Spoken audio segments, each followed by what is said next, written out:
what's up mga ka-action? Muli naman po tayo nagbabalik sa ating panibagong video, panibagong reaction mga ka-action, mga kakamping. So pag-usapan lang po natin yung nasa screen nyo po. Isa po siyang barangay chairman. Kung hindi po ako nagkakamali, sa part po yan ng Maynila. Ayon sa mga comment na nababasa ho natin. Okay? Ito po siya ay nakikiusap kay Mayor na wag lang daw gibain. Ang tinutukoy niya itong barangay hall na nasa kalsada daw. Okay? So, nakikiusap po siya dyan na wag lang gibain, magre-resign na lang daw siya. Okay? Ito po, panoorin po muna natin itong maiksi niyang video.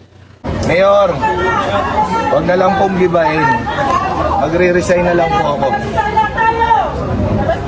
Ilan po? Ilan po masasabi ko, magre-resign na lang po ako. Wag na lang pong gibain kasi kawawa ko yung mga bata. Pag giniba ako, saan ikakabit ang CCTV? Saan ikakabit ang street light? Saan magpe-payout ang senior? Sa gitna ng karsada? Saan po? Saan mag-aaral ang mga bata? Saan po? Sana po hindi ganyan sa barangay nyo. Huwag nyo sana ikakat, ha? Okay lang po sa amin. Huwag na huwag gibahin. Mayor, nakikiusap po kami. Huwag na po sanang gibahin. Bilang po ng barangay, magre-resign na lang po ako.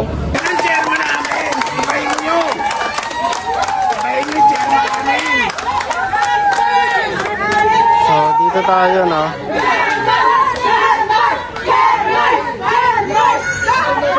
So, based sa mga nakalap natin informasyon po, matagal na tong barangay na to. So, ang nadagdag lamang, based doon sa nakikita nyong, yung, ayun, no? Yung words doon, etong baba lang daw, etong nasa baba. Para sa barangay. Ayan. Tama po ba? Medyo lumapad. So yun na ho mga ka-action, mga kakamping clown, narinig na po natin at napanood na po natin. So ito naman yung comment bago ako magbigay ng sarili kong opinion dyan. Okay, magbasa muna tayo para ma-detect natin kung sa Maynila ho talaga nangyari yan. Itong barangay chairman na ito. Itong video na to, 2 weeks ago pa. Okay, kasi sa comment. Gusto ko lang magbigay ng sarili kong opinion dito mga ka-action. Okay, ayon dito sa kay Jason, ayan. Punta ka sa Dagupan, Tondo, may bagong gawa doon kaso di nyo kaya ipakita sa taong bayan paggiba doon kaalyado ni Yorme nyo. Yun, ha ha ha. Ayan, puro kayo yabang. Pili lang ginigiba nyo. Kumbaga pinipili lang daw ang ginigiba ayon dito sa isang netizen. Dito naman kay Bin. Ang mali ay mali. Walang tamang katwiran sa mali. Mag-resign ka na lang. Ito naman ang sabi ni Andong. Ang matalinong punong barangay dapat may wastong pag-iisip. Dapat sa simula pa lang, pinag-isipan na niya na mali ay di na dapat niya ipinatuloy ang infrastruktura sa halip gumawa sila ng hakbang upang mailagay sa ayos ang mga maling bagay na magiging sagabal pagdating ng panahon. Ayun. Okay. Well, ang masasabi ko dyan mga ka-action, mga kakamping.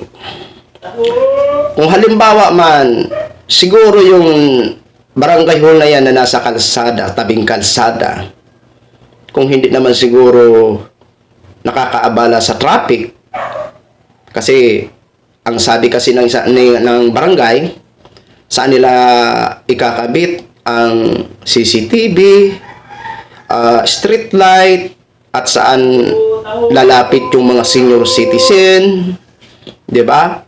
Kung gigibain. Yun yung nasa psycho ko po sa sinasabi ng barangay chairman. Okay? Oo nga naman. Tama naman yung sabi ng isa. Dapat kung nung una pa lang, inano na yan, sinita na yan, hindi na yan pinagpatuloy, kung pagdating ng araw ay makakasagabal o makakadistract, dapat hindi naman talaga pinagpatuloy yan. Pero ayon din sa unang comment, ayon dito sa isang comment kasi ni ate, ayon kasi dito sa isang comment ni ate sa unahan, Ayan. Punta ka sa Dagupan Tondo, may bagong gawa doon. Kaso di nyo kaya ipakita sa taong bayan.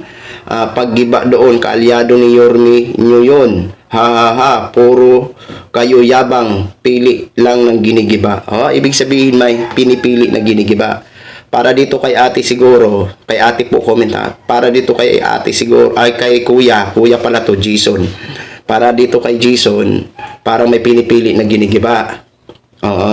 Kapag siguro kaalyado ni Yorme, hindi pinapakita. Yun yung comment ni Jason ha. Nagbasa lang po tayo ng comment. Yun din ang psycho ko. Okay. So, granting na wag na natin pag-usapan yung mga ganyan. Ang ano ko lang dyan, kung sa tingin natin, nakakasagabal. Pero kitang-kita nyo naman po ha, pinalakpakan si punong barangay sa kanyang paninindigan. Nakikiusap, nanawagan kay Mayor na mag-resign na lang siya, wag lang daw gibain. Wala ho tayong magagawa dyan kung halimbawa nakakadistract siya at nakakasagabal sa mga ano, pero kung hindi naman nakakasagabal siguro, dyan na yan di ba? Saka, pundo din ng taong bayan ang ginastos dyan O yan na nga ho ang nakakalungkot dito mga ka-action. Kapag gaya nito example natin. Example ho natin ha. Ito example lang. Tulad nitong nangyayari sa flood control. Di ba? Tulad sa nangyayari. Sa nangyayari ngayon sa flood control, sino ang apektado? Taong bayan. Di ba? Sino ang dihado? Taong bayan. Di ba? Alam naman po natin, si Mr. President Bongbong Marcos may natutuklasan na may flood control na wala pang naipatayo pero ang ipinasa na report, complete 100%. Di ba? Ngayon dito, halimbawa, sa barangay hall na ito, di ba? Kung gigibain yan, sino ang dihado? Taong bayan. Bakit? Pundo ng taong bayan ang ginastos dyan. Di ba? Ito na lang, pagitna tayo. Kung halimbawa, hindi pa naman siguro, wala pa naman sigurong itatayong mga dyan para, pwede ba naman sigurong hayaan muna yung barangay hall na yan. Kung wala pa naman sigurong ipapatayo dyan ng mga infrastruktura, di ba? Kung wala pang gagawin ng mga infrastruktura at hindi pa naman nakakasagabal. So, mas mabuti pang manatili na lang muna yan. Pero kung may mga infrastruktura na at talagang makakaano siya sa widening, makakasagabal, ay wala ho tayong magagawa kahit public funds pa yan. Kahit pondo pa ng taong bayan yan. Di ba? Yan lang. Yan lang ang masabi natin. Kung halimbawa, wala pa naman mga infrastruktura na ipapatayo sa part na yan, ito opinion ko lang, siguro okay sa akin na mananatili muna. Di ba? Mananatili mo na. Ngayon, kung darating ang panahon na may tatayo na ng mga infrastruktura sa side na yan, at tingin nila na tatamaan, ay dyan na lang tanggalin. Di ba? Yun yung sabi natin, gitna tayo parehas. Grabe na po itong nangyayari dyan sa Maynila. Hindi na nagkakaunawan. Nakakalungkot naman. Ano na bang nangyayari dyan? Di ba? Kayo mga ka-action, mga kakamping, tanungin ko kayo. Ano sa inyo sa tingin nyo? Agree ba kayo sa sinasabi ko na halimbawa kung sa tingin nakakasagabal at may papatayo na ng infrastruktura, okay lang na gibain, tanggalin. Pero kung wala pa naman ipapatayo na infrastruktura, siguro dyan na lang muna manatili yan. Di ba? Para mapakinabangan naman ng taong bayan. Di ba? Kayo, ano po masasabi nyo dyan? Okay lang ba? Bahala na kayo mag-comment dyan sa comment section ha.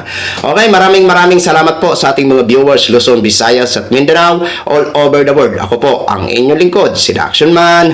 Have a good day, everyone.